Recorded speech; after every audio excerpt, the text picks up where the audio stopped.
civiles y cuándo va a ser el final de nuestro planeta natural. Vamos a comenzar con el fin de la era presente. La Biblia nos enseña que la raza humana entró en una nueva dimensión el día de Pentecostés, 30 años después de Jesucristo, aproximadamente. El Espíritu Santo en el Antiguo Testamento no había trabajado, operado, actuado como comenzó a trabajar después de que Cristo resucitó, porque el Espíritu Santo bajó gracias a que Cristo ascendió y Cristo pidió al Padre que nos mandara al Espíritu Santo. Así que la venida del Espíritu Santo a nosotros es la respuesta de una oración que Cristo hizo. Entonces, en Pentecostés el Espíritu Santo cayó sobre las personas creyentes para entrar a vivir dentro de ellas siempre hasta la resurrección de nuestros cuerpos. O sea, el Espíritu Santo no se te va a salir jamás si eres cristiano. Le puedes causar dolor, le puedes causar tristeza y lo puedes apagar. O sea, puedes reducir su influencia que Él tiene dentro de ti con tu vida de pecado o de amargura o de falta de perdón. Pero Él no se puede salir de nosotros, de acuerdo a Efesios 1, 13 y 14. Estamos sellados hasta el día del rescate o de la redención de nuestros cuerpos. En el Antiguo Testamento el Espíritu Santo venía sobre Sansón y cuando sentía el Espíritu Santo Sansón se podía enfrentar a 1000 filisteos, a un león le podía abrir las mandíbulas como si fuera un cabrito y era dotado de una fuerza sobrenatural. El Espíritu Santo se iba, Sansón no podía ni ganarle vencidas a nadie. Cuando venía sobre el Espíritu Santo sobre David, comenzaba David a escribir el Salmo 22. Dios mío, ¿por qué me han desamparado? Sobre mi ropa echaron suertes, mi corazón ha sido deshecho como la cera. David comienza a escribir los salmos proféticamente sin que él supiera que estaba escribiendo algo que vendría 1000 años después, siendo inspirado por el Espíritu Santo. Cuando los profetas escribían inspirados por el Espíritu Santo, y el Espíritu Santo se iba de ellos y bajaba, subía y bajaba, no estaba permanentemente en la tierra. En Pentecostés el Espíritu Santo cayó sobre los creyentes y desde ese día hasta nuestros días el Espíritu Santo mora dentro de cada creyente y se le llama la unción. No hay tal cosa como una unción de prosperidad. O como dicen en muchos lugares, voy con un hermano para que me dé una doble unción. Eso lo ves en la Biblia del Mormón. Eso lo encuentras en la revista Duda. O tal vez en el Evangelio de Juan Diego. ¿Dónde está en la Biblia una doble unción? Cuando somos ungidos una sola vez. Dice Romanos 8, y el que no tiene el Espíritu de Cristo no es de Él. Entonces, esa unción dentro de mí, que es la presencia de Dios en el Espíritu Santo, la tengo que mantener yo para que pueda yo cada vez rendirme más a Él, y mientras más santidad pueda yo alcanzar, más poder tengo en mi vida cristiana. La santidad no es automática. Abraham, recíbalo, pum, pum, pum, pum, pum, y todos pasan y otros comienzan a hacerse así y otros, y comienza la iglesia a convertirse, ¿verdad? Ya no en un lugar verdaderamente santo, sino en un lugar de desorden, en un lugar donde la gente, bien lo decía Hitler, estoy convencido que a la gente hay que manejarla por las emociones y nunca por la razón. Esas fueron palabras de Adolfo Hitler. Hitler estaba convencido que cuando ponían a miles de personas en un estadio y todas creían lo mismo, las personas que no creían eran absorbidas por las emociones de los que estaban junto con ellos. Velo en los grupos de rock. Ve un conjunto de rock de los Rolling Stones o de Michael Jackson. ¡Ah! Y si tú no eres fan de Michael Jackson o de ellos, ¿verdad? Te contagia y te absorbe y te jala la misma corriente que está gobernando a todos los que están ahí. No usan la razón, chillándole. Si pudiera Ricky Martin aventarse, lo encuerarían ahí, ¿verdad? O a los cantantes de rock, porque se vuelven locas las mujeres, y hay hombres que también lo hacen, porque ya no hay razón, ya no piensan, sus emociones los controlan totalmente, porque Hitler tenía razón. El hombre es manejado por las emociones y no por la razón. Por eso triunfaron sus conferencias de él, porque metía en una ola de emocionalismo a la gente, que la gente acababa rindiéndose y creyendo que el Tercer Reich conquistaría el mundo entero. Entonces, esto es lo que está pasando en muchas iglesias cristianas, porque el diablo lo sabe. Entonces, cuando caemos en el emocionalismo, las emociones no son malas, no me malentiendan, pero cuando caemos en un emocionalismo antibíblico, es cuando comenzamos a equivocarnos del camino, porque esto no es de Dios. Entonces, esta unción, ¿verdad?, que es el Espíritu Santo, comenzó en el día de Pentecostés. Vayamos a Hechos capítulo 2 y veamos que de acuerdo al apóstol Pedro, los últimos días que tanto se habla, comenzaron desde Pentecostés hasta nuestros días. Repito, los últimos días, la última economía de Dios, la última dispensación de Dios para el mundo ha sido desde hace 2000 años a nuestros días. Estamos viviendo los últimos días. Dice Hechos capítulo 2, versículo 14. Entonces Pedro poniéndose en pie, alzó la voz y les dijo: los que habitáis en Jerusalén, esto sea notorio y oigan mis palabras. Versículo 17. Y en los últimos días, en los postreros días, dice Dios, derramaré mi espíritu sobre toda carne. Vuestros hijos y vuestras hijas profetizarán, vuestros jóvenes verán visiones, vuestros ancianos soñarán sueños. Sobre mis siervos y mis siervas derramaré mi espíritu y profetizarán. Eso significa que ahora el Espíritu Santo vendría no solamente sobre los judíos, sino también sobre los gentiles. Eso significa sobre toda carne. Ya no había judío, ni griego, ni gentil para Dios. Todo mundo que creyera en el nombre de Jesús era fundido, era amalgamado, identificado con el cuerpo de Jesucristo. Si tú tienes al Espíritu Santo, no me importa que te llames bautista o presbiteriano o nazareno o que vengas de Villanueva para el Mundo o de Amistad Cristiana o de Calacuaya, tú eres mi hermano si tú tienes al Espíritu Santo. Los títulos de las iglesias nosotros se los hemos puesto, pero lo que nos hace cristianos es el Espíritu Santo. Muy bien. Dice también la Biblia que no solamente en ese día se convirtieron 3000 almas, sino que todos fueron llenos del Espíritu Santo. En Hebreos capítulo 1, versículo 2, se repite la misma verdad. En los postreros días, o sea, en los últimos días, Dios nos ha hablado por el Hijo. De Pentecostés hasta nuestros días, la última palabra de Dios para nosotros es Jesucristo. Antes de Jesucristo, Dios, dice el versículo 1, habiendo hablado muchas veces, por sueños, por visiones, por apariciones, otros oyeron la voz audible de Dios. Así habló Dios en el Antiguo Testamento. De Pentecostés a nuestros días, Cristo ha traído la última palabra a nosotros. La revelación de Dios, síganme con mucho cuidado, la revelación de Dios ya está completa. Esto se llama la Biblia. La Biblia es la revelación de Dios.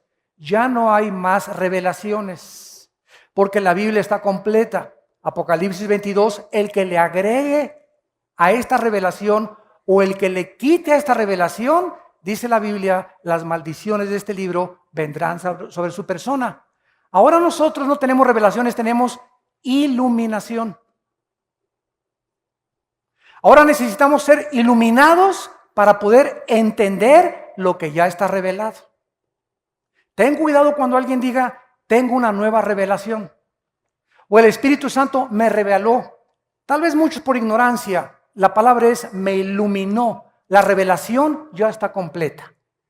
Ya no hay más revelaciones de Dios. Ya está, lo que Dios tenía que decirnos está en este libro. Ya no hay nada más que Dios nos tenga que decir más que lo que está en este libro. Y el que quiera oír a Dios fuera de la Biblia va a ser engañado.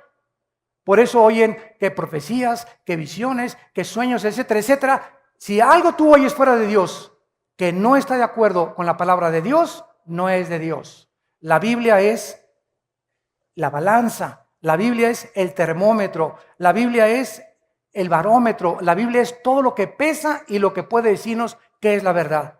A la ley y al testimonio. Si no está aquí, no les ha amanecido.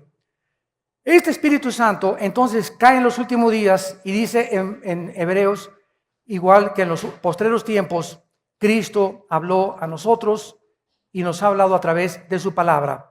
Y finalmente, en Primera de Pedro,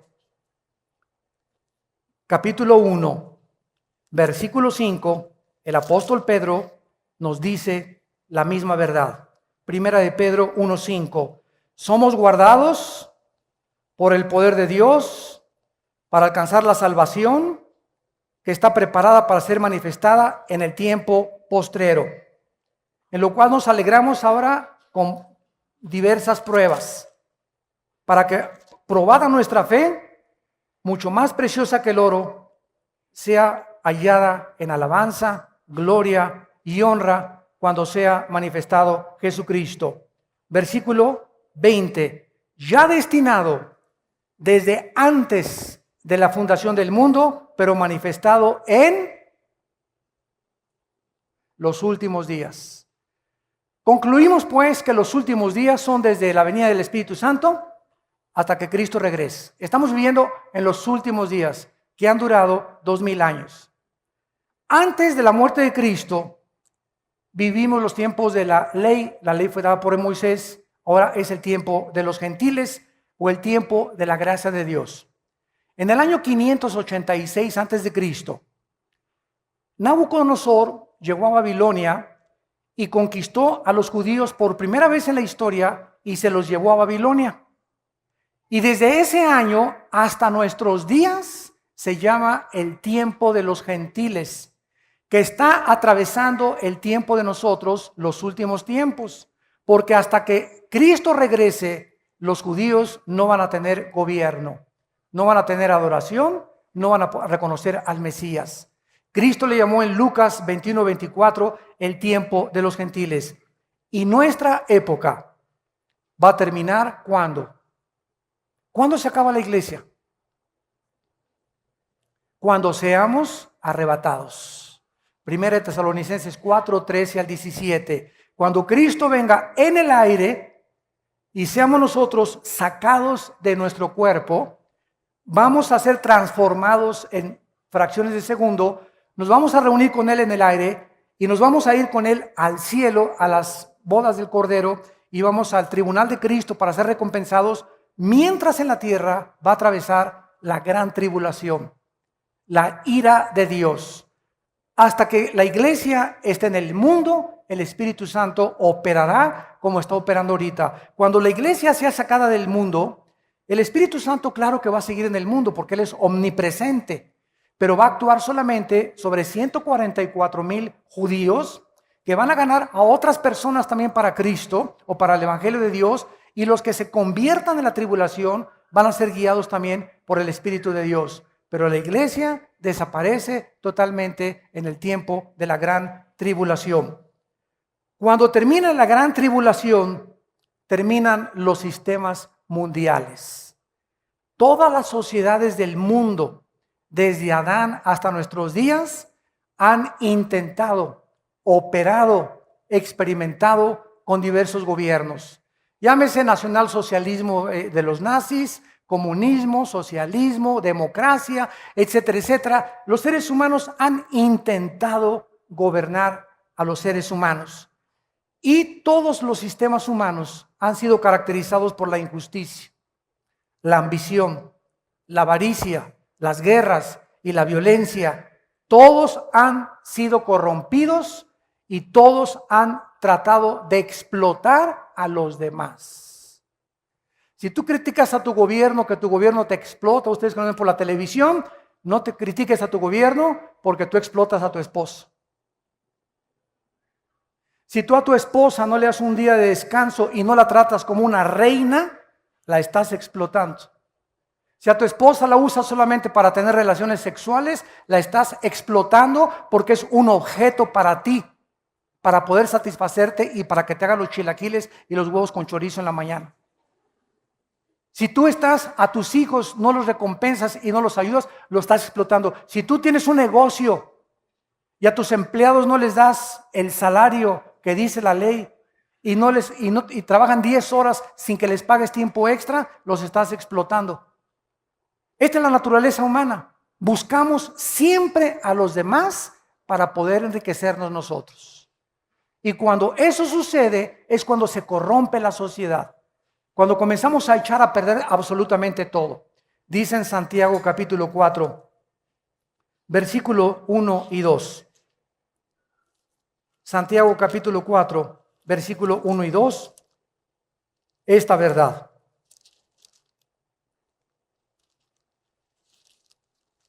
¿De dónde vienen las guerras y los pleitos entre ustedes?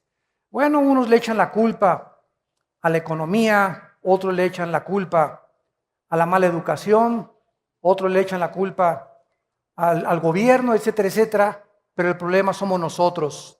¿De dónde vienen las guerras y los pleitos en los matrimonios? Padres contra hijos, hijos contra padres, protestantes contra católicos, católicos contra protestantes, árabes contra judíos, judíos contra árabes, negros contra blancos, blancos contra negros, etcétera, etcétera. ¿De dónde viene siempre el mundo? Los conflictos, que dice la Biblia, de nuestras pasiones.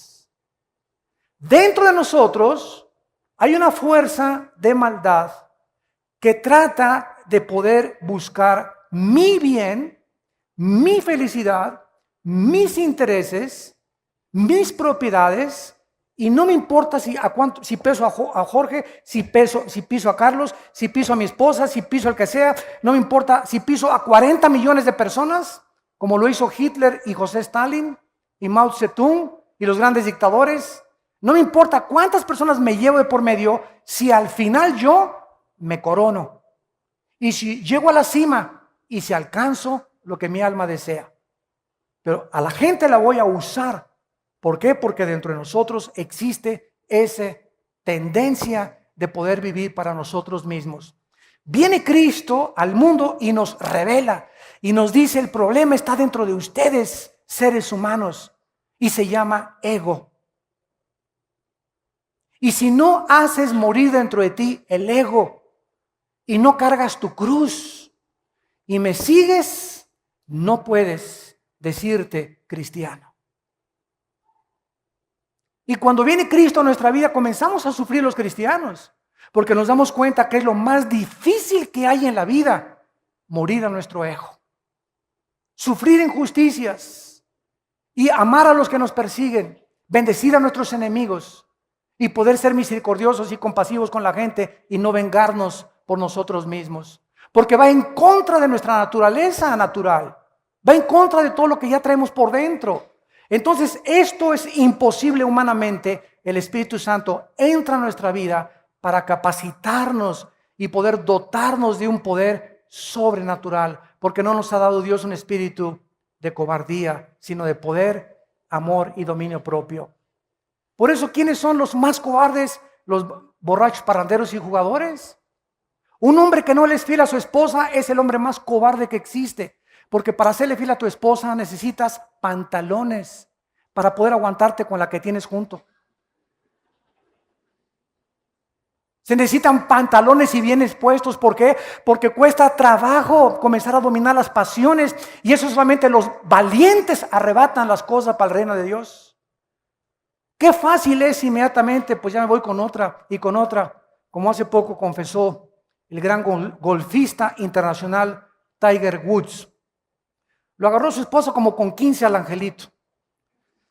Lo ventanean por todos los periódicos, pero él habló a los medios de comunicación hace como una semana o 2 semanas, y me gustó mucho lo que él dijo porque fue muy sincero. Él no era cristiano, pero él dijo lo siguiente: quiero decirle al mundo que yo me creí, por el poder que tenía y el dinero que tenía y la fama que tenía, que yo podía tener lo que yo quisiera y que no tenía por qué conformarme con una. Entonces eso me hizo a mí querer agarrar a otras mujeres, y ahora me he dado cuenta que esas pasiones que me llevaron por mi fama y mi dinero y mi poder destruyeron mi familia y mi matrimonio, que es lo más precioso que Dios me ha dado. El muchacho este se metió no sé con quién, ¿verdad? Dicen unos que ya se hizo cristiano, otros que no, yo no sé, ¿verdad? La verdad, pues la cuestión es que regresó con su esposa, está volviendo otra vez a los campos de golf y está volviendo otra vez quebrantado y entristecido por haber ofendido a Dios. Miren la diferencia entre otra artista de cine que acaba de ganar un Oscar, Sandra Bullock, con la película del negrito que adopta ahí en su casa, que se las recomiendo, la vimos allá en una iglesia cristiana, nos la recomendaron. Es una gran película que acaba con el racismo. Esta muchacha, Sandra Bullock, le dan el Oscar y saliendo del Oscar de Hollywood le dicen que su esposo se ha andado como con 15.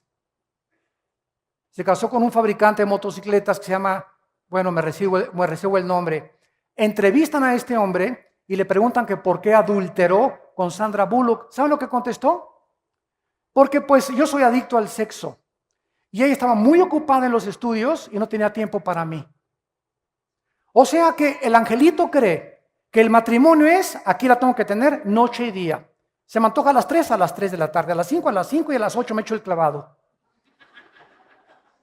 O sea, se casó con un objeto verdaderamente. Él no sabe, ¿verdad?, que muchas veces vamos a estar separados y qué voy a hacer cuando me separo de mi esposo 1 semana, 2 semanas, 3 semanas, porque soy adicto al sexo, voy a cometer adulterio. Qué cobardía de persona, ¿verdad? La pobre muchacha, esta artista de cine, la tuvieron que internar a un hospital psiquiátrico casi 1 semana, que le dio el patatús de saber nada más que ganó el Oscar y perdió su familia.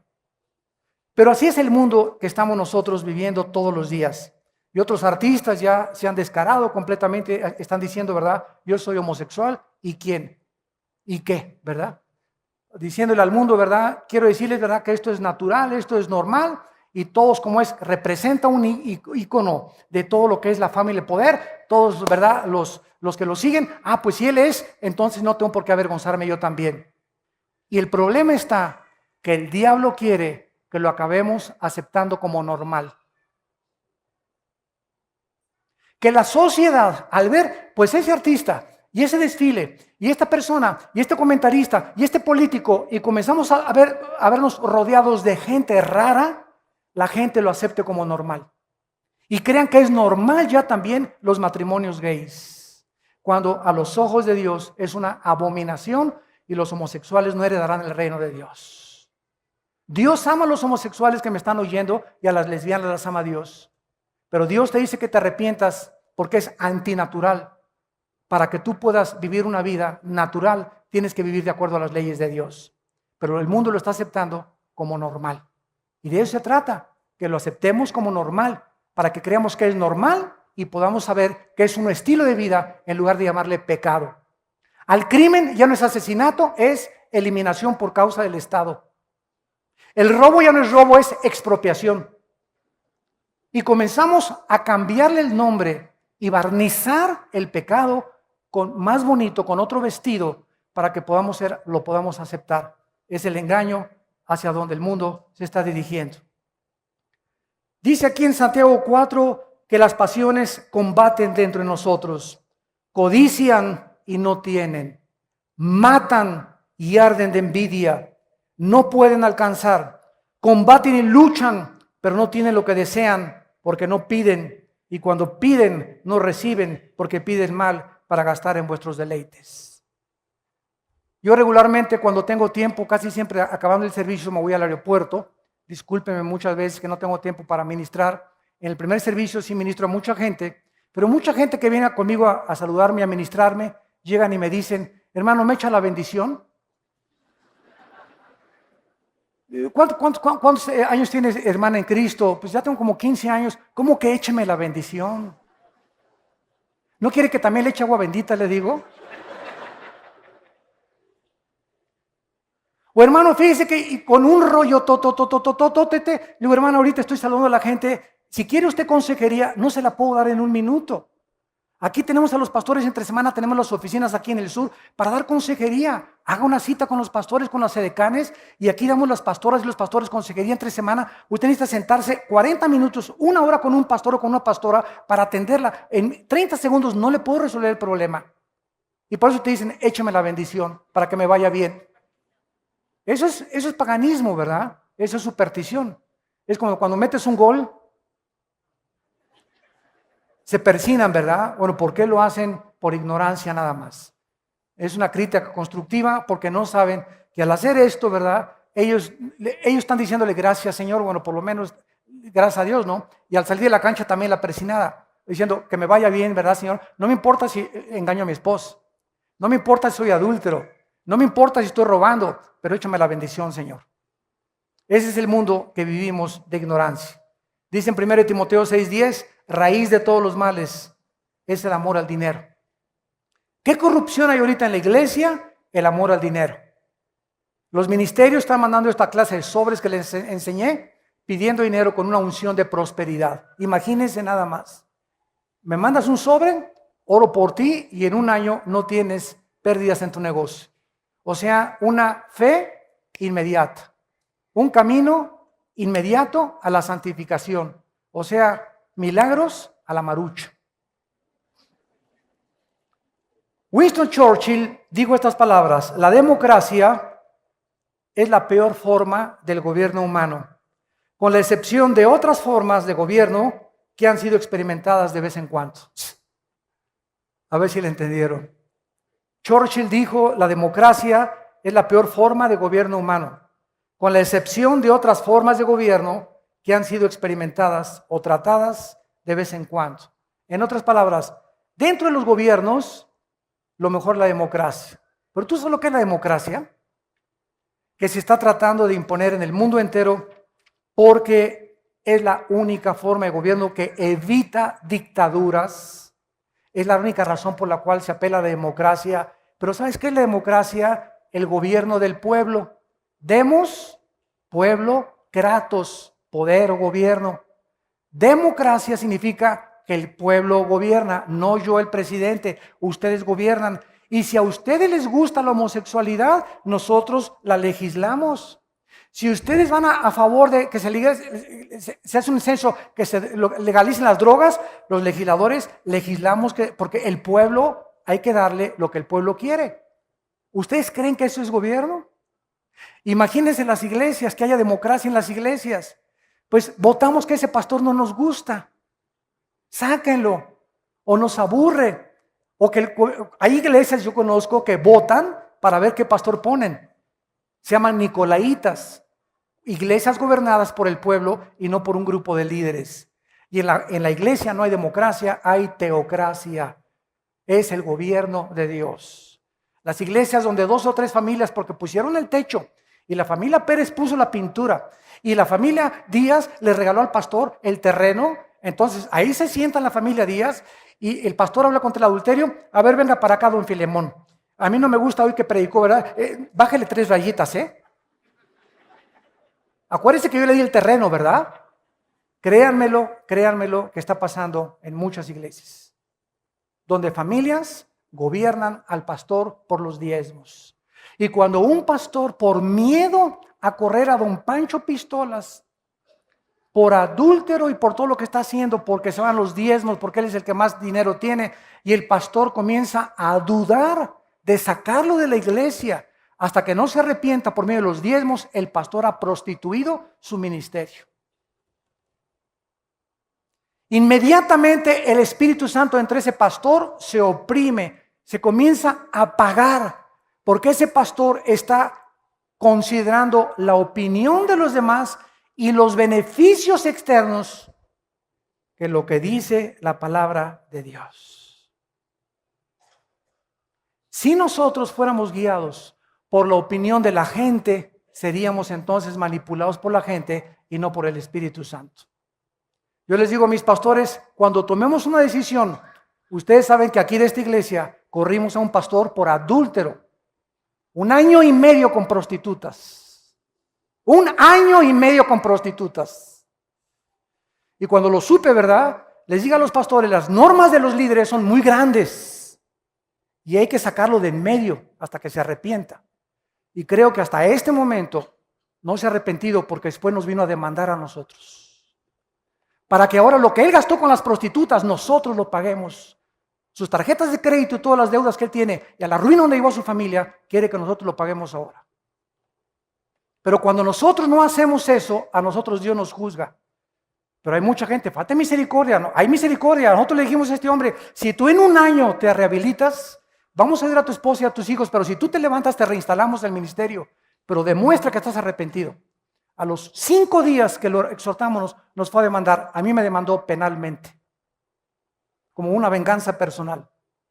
O sea, lo creemos sinceramente que ni siquiera tenga a Cristo en su corazón.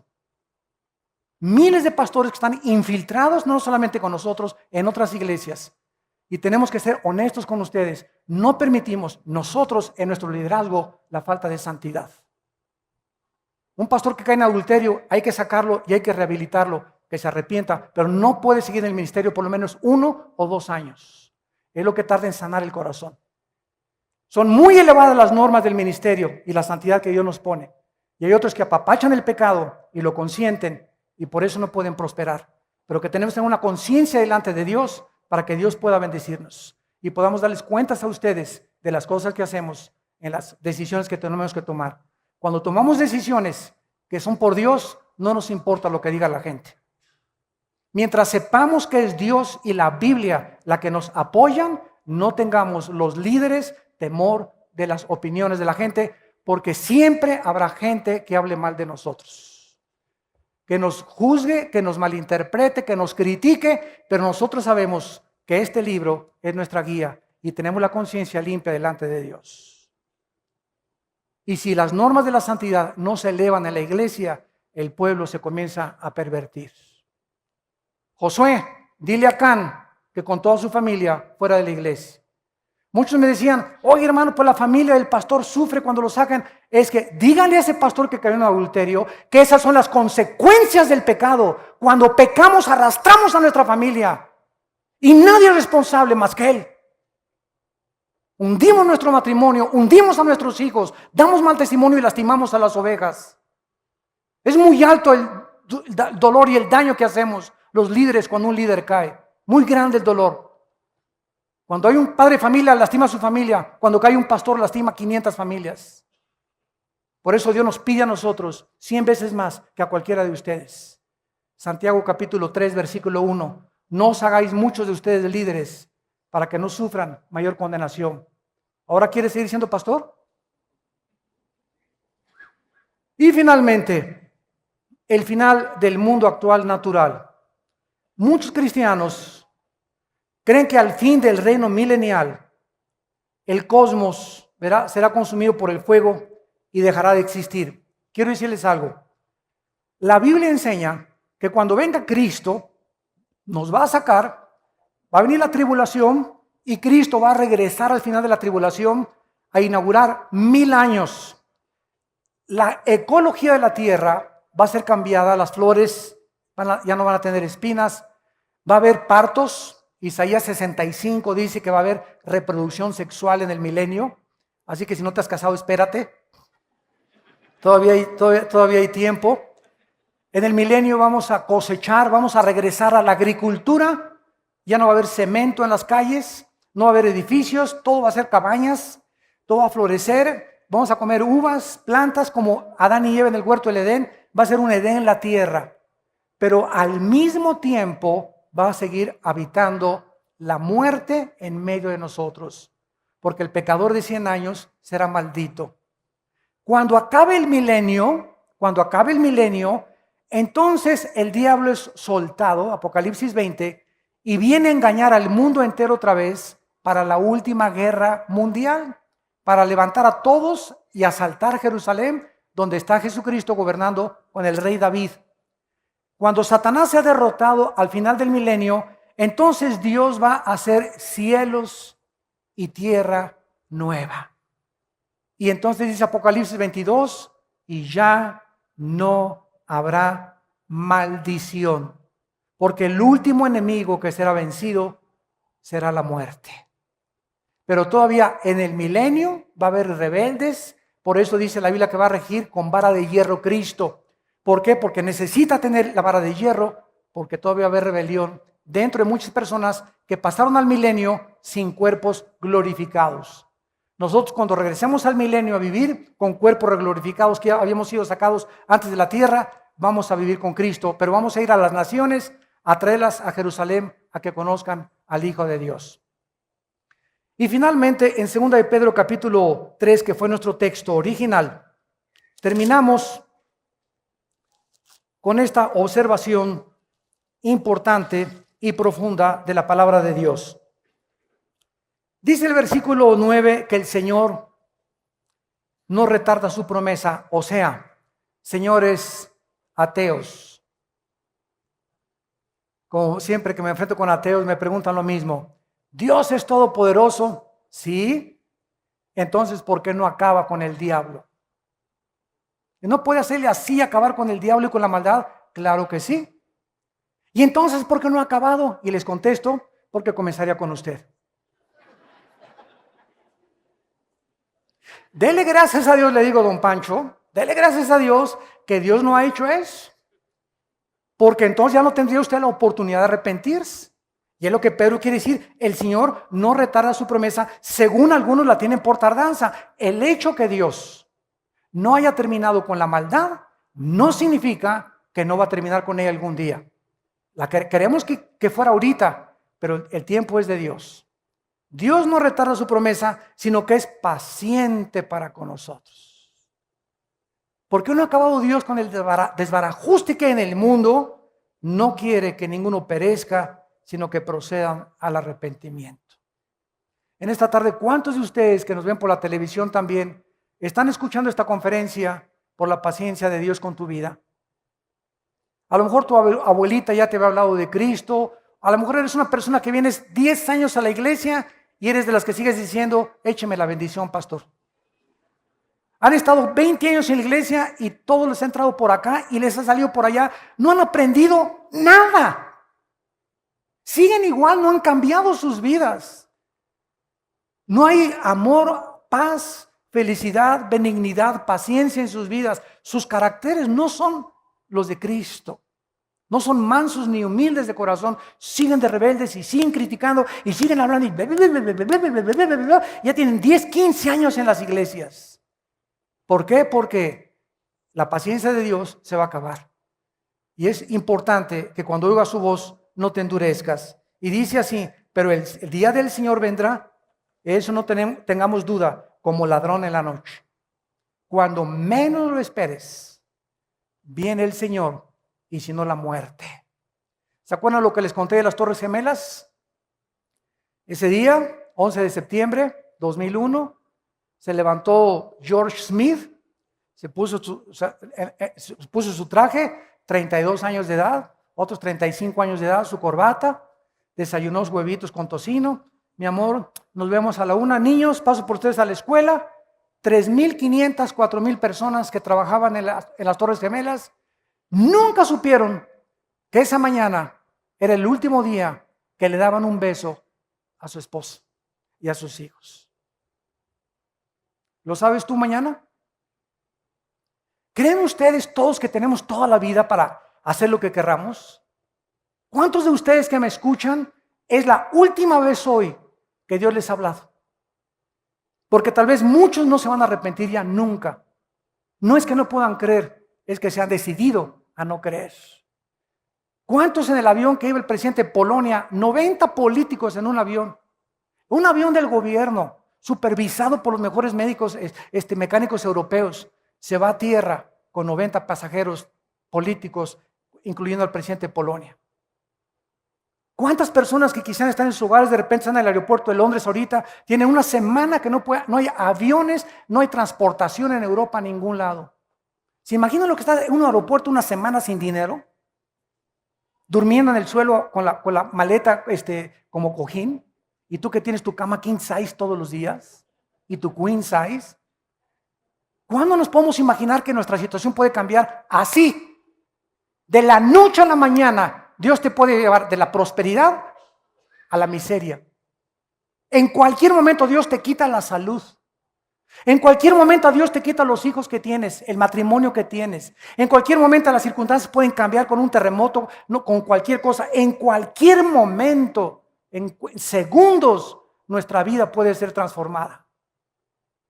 En cualquier momento te pueden decir: usted tiene cáncer terminal. Y de repente tu vida desde ese momento cambia para siempre, porque ahora sabes que tienes tu vida contada.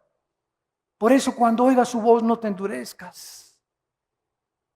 Abre tu corazón al Espíritu Santo.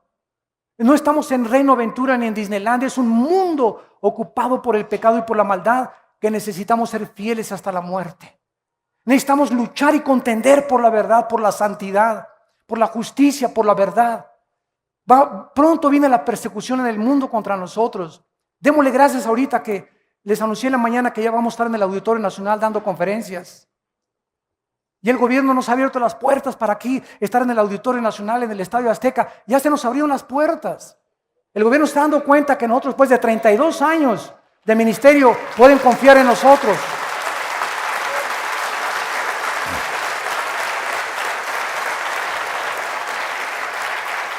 En este México que tenemos ahorita tan violento, donde abunda el pecado, sobreabunda la gracia.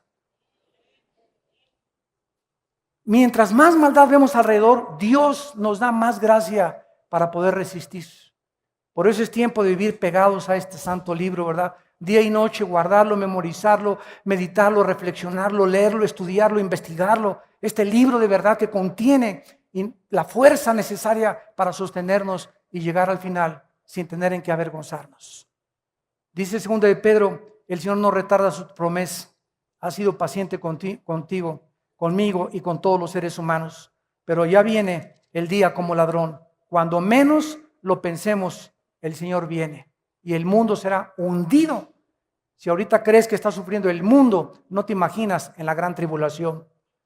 Puesto que todas estas cosas han de ser deshechas, considerando que si no viene Cristo mañana, tú puedes morir mañana, o yo puedo morir mañana, o tú la semana que entra, considerando que tenemos todos que morir, ¿cómo no debemos andar en santa y piadosa manera de vivir?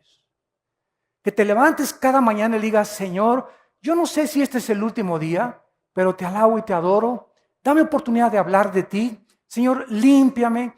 Padre Santo, se me está acabando el amor por mi esposa. Dame amor por mi esposa, Padre, porque yo tengo que, es una responsabilidad. Mis emociones las voy a crucificar. Yo voy a amarla y voy a hacer lo posible por que tú me des ese amor sobrenatural, o por mi esposo, o por mis hijos, etcétera, etcétera. Aléjame de la pornografía, Señor. Quítame esas amistades. Si no nos sinceramos delante de Dios y no le contamos a Dios lo que somos porque Él lo sabe, de todas maneras, Dios no te puede ayudar. No vengas con el pastor, écheme la bendición. Yo no soy Dios. Yo te puedo decir, hermana, mire, lea esto es lo que dice, pero el que te cambia es Dios. Los pastores no somos dioses. Yo no cambio, ningún pastor puede cambiar tu vida. Ni el papa, ni el arzobispo, ni el monseñor, ni el pastor, ni pare de sufrir, ni nadie. Nosotros podemos decirte solamente cuál es el camino. El que te cambia es Dios. Tu problema en tu matrimonio es Dios el que lo va a arreglar. Tu vida la va a cambiar Dios. Tus hijos los va a cambiar Dios, no nosotros. Maldito el que confía en el hombre, dice Jeremías 17. No confíes en que yo voy a cambiar tu vida y tu matrimonio porque écheme la bendición, ore por mí, hermano. Lo voy a hacer, pero el que va a encargarse de tu vida es Dios. Levanta antes los ojos al cielo de venir conmigo con un pastor y pídeselo a Dios antes. Y llórale a Dios, no le llores al pastor, llórale a Dios. Derrama tu alma delante de Dios, no dice delante de los pastores. Para que tú puedas entender que tu relación es con Dios. No solamente les decimos, esta es la Biblia, esto dice Dios, este es el camino. Pero ¿quién va a cambiar tu vida? Dios. Esperando y apresurándonos para la venida del día de Dios, en el cual los cielos encendiéndose serán deshechos, los elementos siendo quemados se fundirán. ¿Cómo terminará? La tierra, la creación original, terminó con un diluvio. Después vino la recreación, Génesis 1, del 3 en adelante, y el mundo ecológico terminó con el diluvio de Noé. De Noé a nuestros días, los cielos y la tierra permanecen iguales. La edad del hombre ha disminuido porque la capa de atmósfera que rodeaba la tierra como